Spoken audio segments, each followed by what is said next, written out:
वहीं आम आदमी पार्टी से जुड़ी एक और खबर है। इंडिया न्यूज की खबर का बड़ा असर हुआ। मुरादाबाद से आम आदमी पार्टी के उम्मीदवार खालिद परवेज का टिकट कटने वाला है। लेकिन बड़ा सवाल यह है कि केजरीवाल की पार्टी ने एक दागी को टिकट दिया ही क्यों।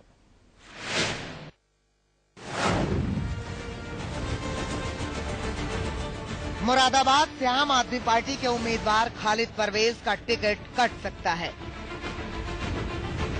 अब जानिए कि खालिद परवेज के टिकट पर संकट क्यों खड़ा हुआ। खालिद को बैंक ऋण का भुगतान न करने पर डिफॉल्टर घोषित कर दिया गया है और अब जल्द ही उनकी संपत्ति भी जब्त हो सकती है। इंडिया न्यूज इस खबर को पहले भी दिखा चुका है। आपको फिर से बता दें कि खालिद परवेज ने बैंक से साल 2010 में अमरोहा में अपनी एक कंपनी का ऑफिस बनवाने के लिए 12 करोड़ 47 लाख रुपए कर्ज लिए थे, जिसमें खालिद परवेज पर अभी भी 11 करोड़ 24 लाख की देनदारी बाकी है। बैंक की किस्तें जमा न करने के कारण खालिद परवेज का खाता अक्टूबर 2013 में ही डिफॉल्ट कर दिया गया था। परवेज को 26 दिसंबर 2013 को एक नोटिस जारी किया गया।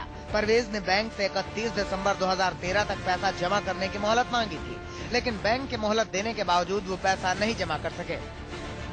राजनीति में सफाई और शुचिता की बात करने वाले अरविंद केजरीवाल ने फंड जुटाने के लिए ऐसे उम्मीदवारों को टिकट दिया जो कि पैसे वाले थे।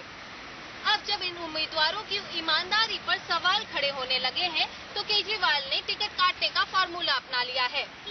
नई दिल्ली से नेहा केशरी के साथ ब्यूरो रिपोर्ट, इंडिया न्यूज। आम आदमी पार्टी से मुरादाबाद के उम्मीदवार रहे खालिद परवेज हमारे साथ हैं, जो अब वहां से उम्मीदवार नहीं है। खालिद परवेज जी, ऐसा कहा जा रहा है कि पार्टी की तरफ से आपका टिकट काट दिया गया, क्या है फैक्ट? नहीं, ये आपसे किसने कहा कि पार्टी की तरफ से टिकट काट दिया गया? आज ये 1 महीने से टिकट 20 लोगों की सूची पहली जारी हुई थी, जिसमें हमारा नाम पहला आया।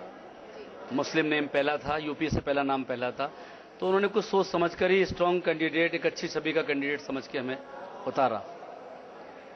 नीचे के जो पदाधिकारी हैं, आपके जिला संयोजक या आप बोलें जोन संयोजक, उनकी तरफ से विरोध शुरू हुआ कि ये पैराशूट कैंडिडेट हैं। ऊपर से इनको उतार दिया गया, जबकि उनको ये नहीं मालूम था कि मैं मुरादाबाद में बहुत बड़ा इंस्टीट्यूट चला रहा हूँ। वहाँ कई पार्टियां मुझे ऑफर कर चुकी थी टिकट की। ये उनकी गतिविधियां शुरू हो गई विरोध की। विरोध का जवाब हम देते रहे।